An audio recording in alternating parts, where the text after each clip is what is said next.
안녕하십니까. 비밀스러운 비밀뉴스의 비밀 앵커 조비밀입니다. 첫 번째 소식입니다. 고용한 아르바이트생의 철없는 행동으로 이러지도 저러지도 못하는 이 소심사장. 도대체 어떻게 된 일일까요? 1 더하기 1은 귀요미, 2 더하기 2는... 두 번째 소식 전합니다. 정당하게 일을 하고 정당한 대가를 받지 못한다면 인간적인 정으로도 무마하기 힘든 부분이 아닐까 싶은데요. 하지만 주고 싶은데 주지 못해서 난감하다는 이 난감씨. 도대체 어떻게 된 일일까요? 라스트! 마지막 소식입니다. 배달 초짜 배달 시에 아차 하는 순간의 실수가 사장과 배달 시를 눈물 짓게 한다는데요. 이게 어떻게 된 일일까요? 이상으로 사장과 종업원 사이에 얽힌 고민 섞인 소식을 전하며 강의 후 비밀 뉴스에서 다시 찾아뵙겠습니다.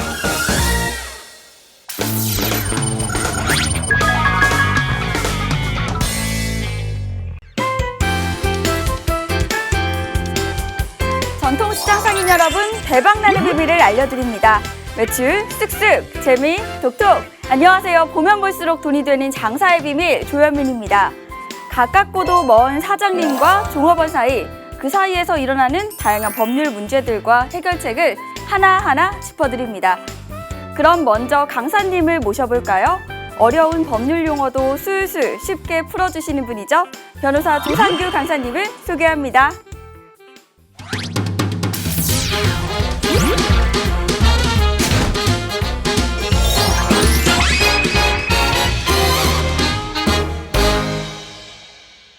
안녕하세요. 반갑습니다. 예, 조상규 변호사입니다. 네, 이번 시간에는 장사하는 사장님들과 종업원 사이에 일어날 수 있는 다양한 법률 문제들을 다뤄주신다고 예고해 주셨는데요. 사장님과 또 종업원 사이 보통 어떤 문제로 힘들어하나요? 너무 많죠. 해고, 그다음에 무단결근, 그다음에 산재, 너무나도 처리해야 될 일이 많습니다. 체불임금까지요. 그래서 오늘은 이 인간관계, 종업원과 사장님 간에 발생할 수 있는 그런 법률 관계에 대해서 제가 속 시원히 한번 설명을 드리고자 합니다. 아, 그렇군요. 그럼 오늘 강의를 잘 듣고 나면 그런 고민을 털어버리는데 조금이나마 도움이 되지 않을까 싶은데요. 그럼 먼저 멋진 강의 부탁드릴게요. 네.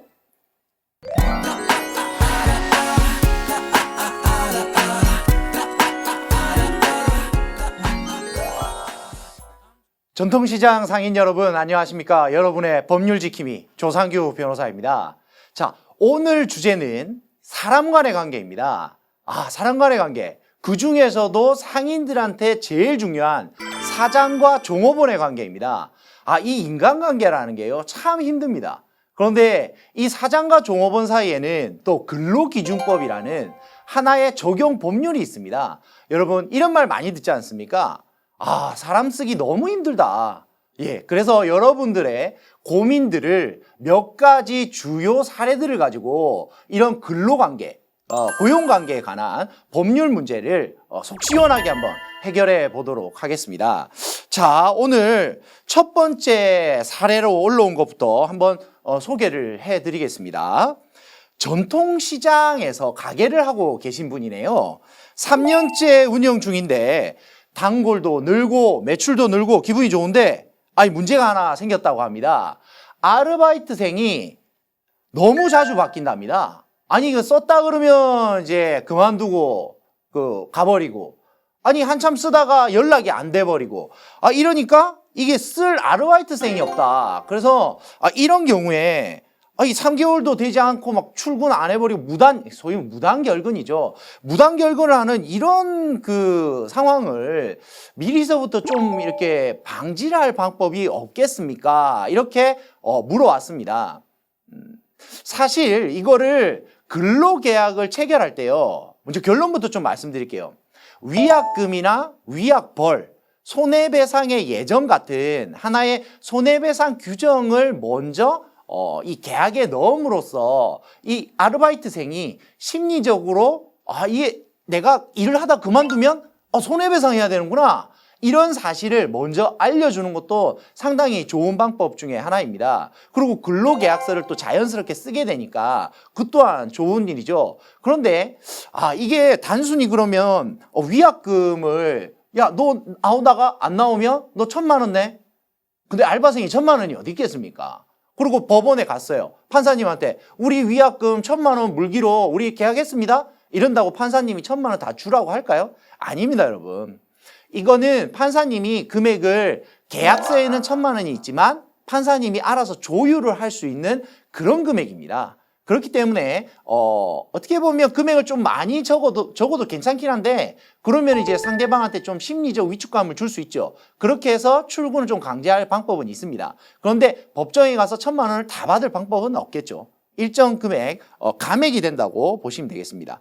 뭐 제 주변에도 그러니까 이게 요식업을 하는 분들이 요리사가 당장 아침에 연락도 안 되고 안 나와버려요. 그러면 뭐 그 요리사가 안 나오는 그 집은 그날 장사는 못 하는 거죠. 그러다 보니까 이게 무단결근에 대해서는 상당히 사장님들의 스트레스가 큰 것 같습니다. 그러면 이 아르바이트생과 관련돼서 뭔가 법률 규정에 이들과의 관계를 뭐 이렇게 정립하는 그런 규정은 없나요? 했는데요. 아쉽게도 이게 건강보험 대상 사업자가 건강보험을 가입하는 그런 기준으로서만 작용을 합니다.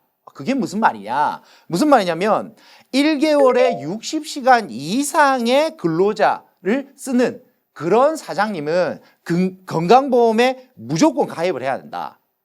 안 하면 과태료 100만 원을 물리겠다.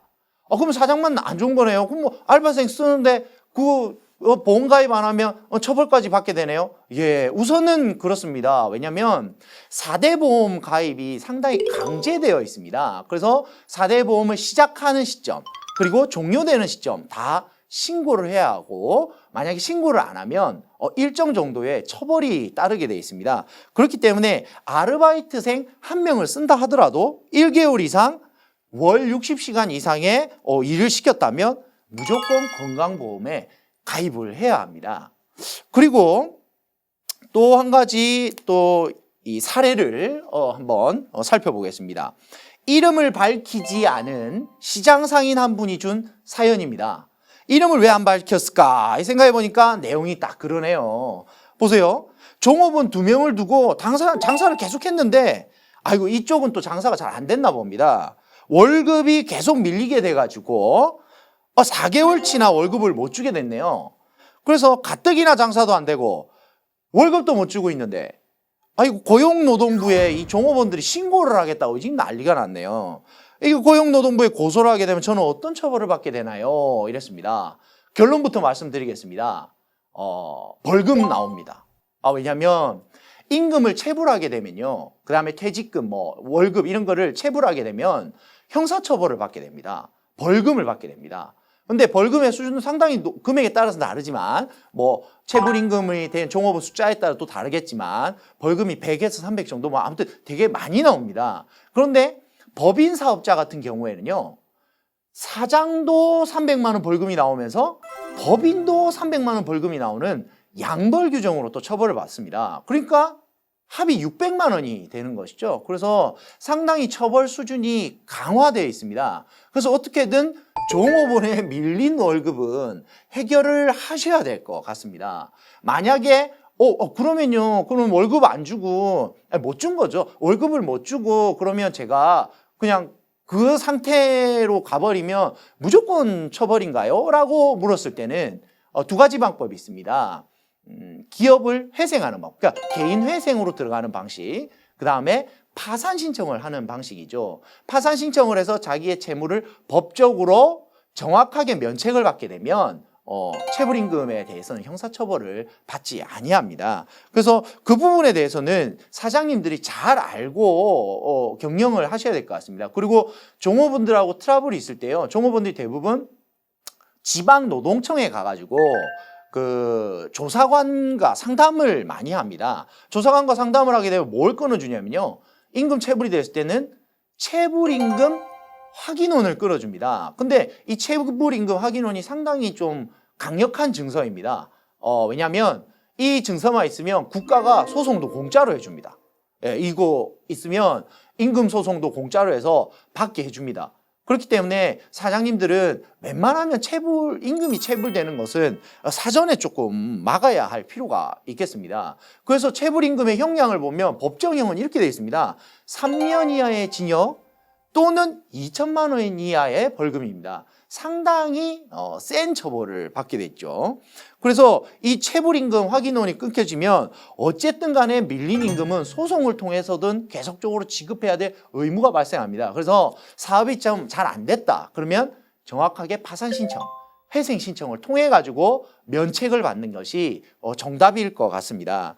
그러면 밀린 임금을 지급받을 수 있는 방법은 없나요? 그거는 이런 것도 있습니다. 종업원들이 밀린 임금을 사장한테 못 받게 되면 국가에서도 받을 수 있는 그런 최저임금 제도도 존재합니다. 자, 사례의 세 번째를 한번 보겠습니다. 배달을 하다가 오토바이가 사고를 냈네요. 그런데 아르바이트생이 타고 가다가 아르바이트생 배달 사고가 너무 많죠. 그래서 이 배달 시키기가 너무 힘듭니다. 그런데 가뜩이나 이제 그런 사람 구하기도 힘든데 가다가 교통사고가 나가지고 알바생이 다친 거예요. 본인이 많이 다쳤어요. 심지어 뭐 그냥 팔만 부러졌다 다시 깁스를 하면 되는데 소위 말해서 불구가 됐다. 예를 들면 뭐 한쪽 다리가 없어졌다. 그럼 장애인이 되죠. 그럼 장애율이 나옵니다.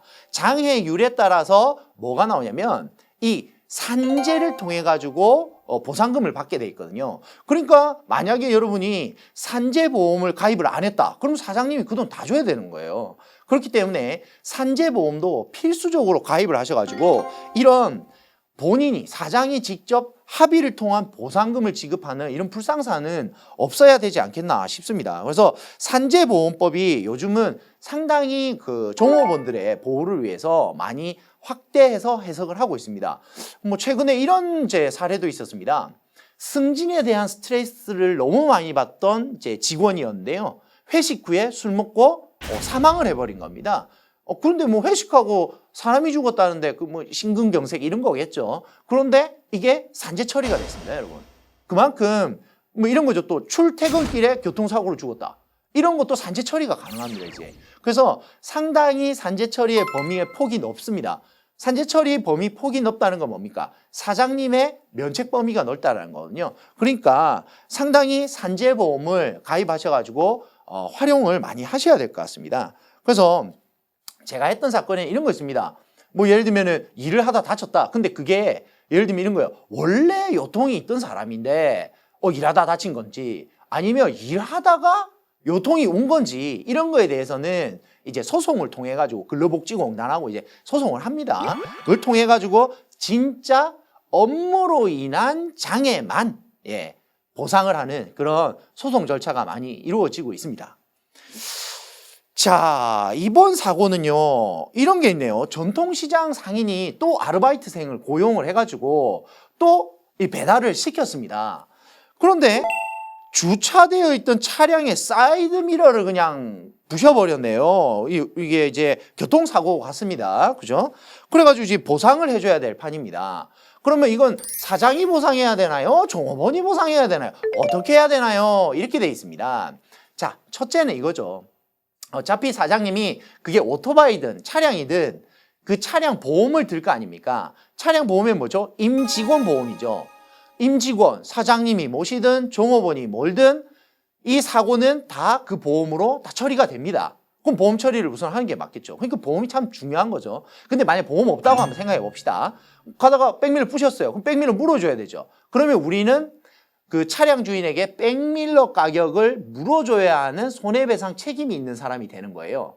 그러면 이 백밀러가 부셔진 차량의 소유주가 야, 종업원 너는 돈이 없으니까 사장님가 돈을 대신내 이렇게 하고 종업원한테 청구를 안 하고 사장한테 청구가 들어오더라는 거예요. 그래서 사장님이 황당해가지고 변호사님 이거 제가 돈 줘야 되나요? 이러면 제가 줘야 합니다. 이렇게 되는 거죠. 왜? 이게 민법상 사용자 책임에 들어갑니다. 그래서 종업원의 어떤 그 손해배상 책임도 사용자가 지도록 되어 있습니다. 대신 구상권을 청구할 수 있습니다. 결국 원칙적인 책임이 종업원한테 있기 때문에 사장님이 배상해주고 나서 종업원한테 구상을 할 수 있죠. 근데 이미 종업원이 빈털털이 아닙니까? 그래서 피해자한테 사장의 자력으로 피해를 보상할 수 있게끔 그렇게 민법은 배려를 하고 있는 것입니다. 자, 그렇게 해서 지금까지 사장과 종업원에 관련된 법적 분쟁 그리고 그 사례들에 대해서 살펴봤습니다. 감사합니다.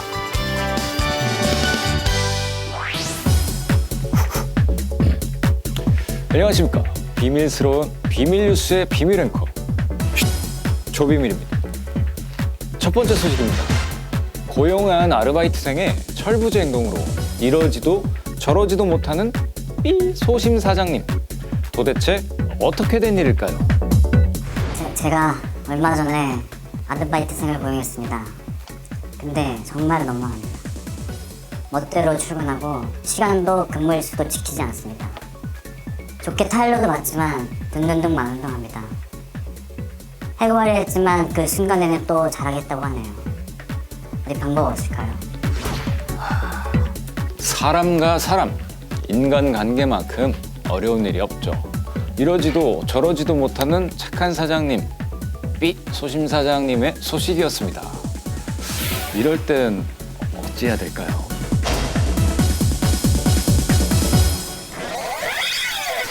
먼저 결론부터 좀 말씀드릴게요. 위약금이나 위약벌, 손해배상의 예정 같은 하나의 손해배상 규정을 먼저 이 계약에 넣음으로써 이 아르바이트생이 심리적으로 이게 내가 일을 하다 그만두면 손해배상해야 되는구나, 이런 사실을 먼저 알려주는 것도 상당히 좋은 방법 중에 하나입니다. 네, 역시 서류만큼 확실한 게 없는 듯 합니다.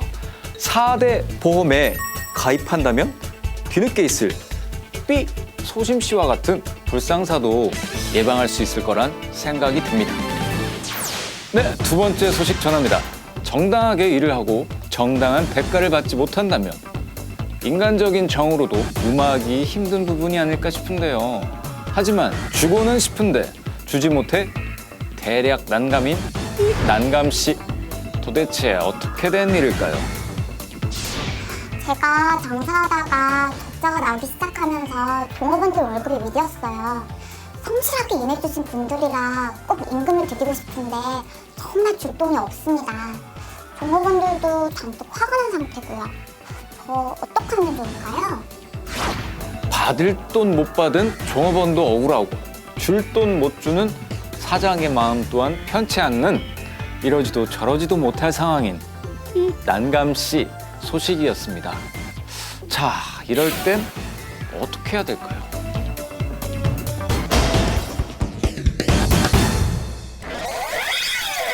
만약에 그러면 월급 안 주고 못 준 거죠. 월급을 못 주고 그러면 제가 그냥 그 상태로 가버리면 무조건 처벌인가요? 라고 물었을 때는 두 가지 방법이 있습니다. 기업을 회생하는 방법, 그러니까 개인 회생으로 들어가는 방식, 그 다음에 파산 신청을 하는 방식이죠. 파산 신청을 해서 자기의 채무를 법적으로 정확하게 면책을 받게 되면 체불임금에 대해서는 형사처벌을 받지 아니합니다. 그래서 그 부분에 대해서는 사장님들이 잘 알고 경영을 하셔야 될 것 같습니다. 네, 사람이 죽으라는 법은 없는 것 같습니다. 방법을 잘 찾아보신다면 법적으로 도움받을 수 있는 일은 많습니다. 삐 난감씨, 역시 아는 것이 힘이라는 것 잊지 마시길 바랍니다. 라스트 마지막 소식입니다. 배달 초짜 삐 배달씨의 아차 하는 순간의 실수가 사장과 삐 배달씨를 눈물 짓게 한다는데요. 이게 어떻게 된 일일까요? 제가 배달을 시작한 지는 얼마 되지 않았어요. 그런데 그만 교통사고가 났습니다. 제가 변상하기엔 돈이 없고 사장님도 뒤로 빠지시니 답답할 뿐입니다. 저 어떡하죠? 돈 벌러 갔다가 돈 깨질 상황인 삐 배달씨. 몸도 다치고 마음도 다치고 참 쓰린 삐 배달씨의 소식이었습니다. 이럴 땐 어떻게 해야 될까요?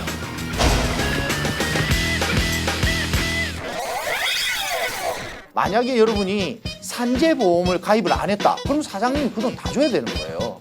그렇기 때문에 산재보험도 필수적으로 가입을 하셔가지고 이런 본인이 사장이 직접 합의를 통한 보상금을 지급하는 이런 불상사는 없어야 되지 않겠나 싶습니다. 종업원이 실수할 때만 큰 소리 치는 사장이 아닌 어려울 때 나 몰라라 하질 않는 멋진 사장이 되길 바라면서 이상 비밀 뉴스의 비밀 앵커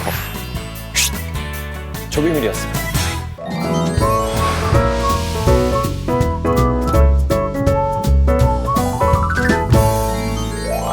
네, 강의 잘 들었습니다. 예, 강의 잘하죠? 네. 예.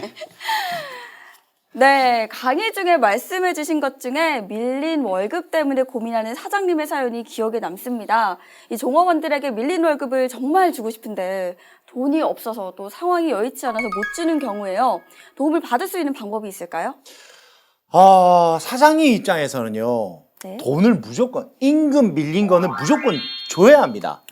왜냐하면 임금 밀린 걸 못 주잖아요. 그러면 무조건 근로기준법 위반으로 처벌을 받게 됩니다. 벌금을 내야 됩니다. 그래서 그걸 피할 수 있는 방법은 강의 중에도 설명을 드렸지만 파산 신청을 하거나 회생 신청을 통해 가지고 법적으로 정확하게 면책을 받는 수밖에 없습니다. 그렇게 되면 그럼 종업원들은 그러면 돈 어떻게 받나요? 라고 물을 수 있죠. 그러면 종업원 입장에서 사장님한테 받지 못하는 돈이 있을 때 그때 국가에 채당금을 신청하면 되는 겁니다. 채당금을 신청을 하면 사장님이 설사 파산이나 이렇게 돼서 돈을 못 주더라도 네. 종업원들이 국가로부터 자기가 밀린 임금, 뭐 3년치 퇴직금이라든지 이런 부분들은 충분히 보전을 받을 수가 있습니다. 그렇게 각자에게 쓰이는 제도가 다 있군요. 잘 기억해두면 어려움이 닥쳤을 때 도움을 받을 수 있을 것 같습니다. 맞습니다. 이렇게 도움을 받을 수 있는 제도들을 알아보면 또 유용하게 도움을 받을 수 있을 것 같은데요. 혹시 종업원을 고용하는 사장님이 의무적으로 가입해야 할 보험이 따로 있나요? 예, 4대 보험. 여러분들이 알고 계시는 4대 보험은 무조건 가입을 하셔야죠. 산재보험, 고용보험, 건강보험, 그 다음에 또 뭐 있습니까? 마지막으로 연금이 있죠. 요 4대 보험은 요즘은 이게 시작부터 상실 시까지 다 신고를 하도록 되어 있습니다. 그래서 이렇게 해야 나중에 별 문제가 발생하더라도 큰 탈 없이 이게 보험을 통해 가지고 처리가 되는 것이니까 부담 갖지 말고 4대 보험을 가입을 해야 합니다. 그러면 좋겠군요. 예. 네, 오늘도 보면 볼수록 돈이 되는 장사의 비밀 시간이 돌아왔습니다. 조상규 강사님이 말하는 장사의 비밀 과연 무엇일까요? 네, 종업원을 해고하려면 며칠 전에 예고해야 한다. 이 어려운데 맞출 수 있겠어요?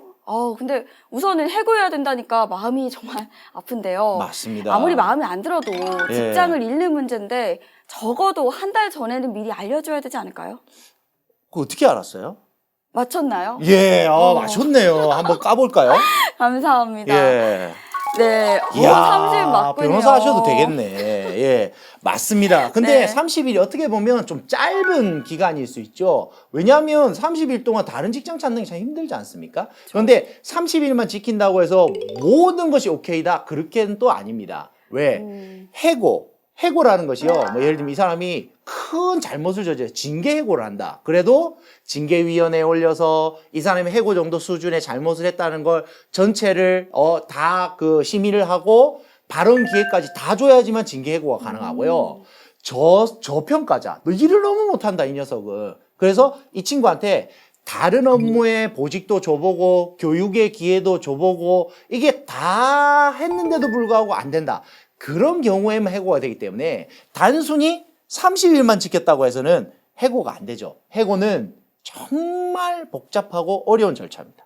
그렇군요. 예. 조금씩 양보하고 또 배려해서 해고 없이 함께하는 전통시장을 만들어가면 좋을 것 같습니다. 아름다운 마음을 가지셨네요.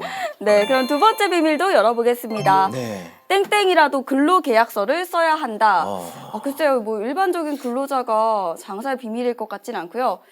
제가 생각했을 때는 뭐 청소년이 아닐까 생각이 드는데요. 청소년도 당연히 해야 되는데 어떻게 하셨어요? 또 변호사를 하셔야 되겠네. 청소년도 이거 맞을 수 있어요. 예. 네. 청소년도 당연히 들어갑니다. 왜냐하면 요즘 이제 미성년자 근로계약이 네. 큰 문제가 되고 있어요. 왜냐하면 미성년자가 민사법상의 계약을 한다? 부모 동의를 받아야 합니다. 그렇기 때문에 정확한 명문의 서면 계약에 의하지 않고서 근로계약을 체결했다가는 나중에 큰 법적 혼란이 올 수 있기 때문에 미리서부터 부모 동의가 있는 근로계약을 체결하는 게 필요하겠죠. 그런데 그렇군요. 이 정답은 한번 확인을 해보시죠. 네, 준비한 예. 정답은 다른 건가 봅니다. 외국인 맞습니다. 근로자입니까? 네. 예. 외국인 근로자. 우리나라에 외국인 근로자 많이 있죠. 많이 일을 하고 있습니다. 그런데 이게 그냥 구두계약으로 일을 하다 보니까 네. 나중에 사장들이 딴소리를 하는 거예요. 오. 그래서 네. 근로자들이 자기네들의 어떤 근로계약에 관련된 자기네들 권리를 찾을 수가 없는 거예요. 그래서 근로계약은 무조건 구두가 아닌 서면으로 하라. 라고 법이 규정이 돼 있고 네. 요즘은 다 이렇습니다. 하청 계약도 다 서면이고 서면 계약을 하지 않으면 네. 나중에 큰 어떤 그 법률적으로 제재를 받거나 손해를 보는 수가 생기기 때문에 요즘 사장님들은 네. 근로계약서를 다 쓰시는 게 맞습니다. 네, 청소년이든 외국인 근로자든 필히 근로계약서 작성이 필요하군요. 오늘 이 시간 사장님들과 또 종업원들 사이에 일어날 수 있는 다양한 법률 문제에 대해서 알아봤습니다. 끝으로 이것만큼은 꼭 주의해라 이런 당부의 말씀이 있으시다면 부탁드립니다. 예, 임금은 절대 체불하시면 안 됩니다. 그리고 4대 보험은 꼭 가입하십시오. 이 두 가지를 꼭 말씀드리고 싶습니다. 네, 기억하면 정말 좋을 것 같습니다. 다음 이 시간에는 또 어떤 장사의 비밀을 공개해 주실 건가요? 예, 시장 상인들께서 가볍게 생각하고 자칫하면 위반하기 쉬운 위법 사례들, 소위 말해서 행정벌을 받기 그러니까 쉬운 그런 사례들을 몇 가지 소개를 드리고 경각심을 일깨우는 그런 시간을 갖도록 하겠습니다. 네, 다음 시간에도 멋진 강의 부탁드립니다. 지금까지 변호사 조상규 강사님과 함께했습니다. 감사합니다. 감사합니다.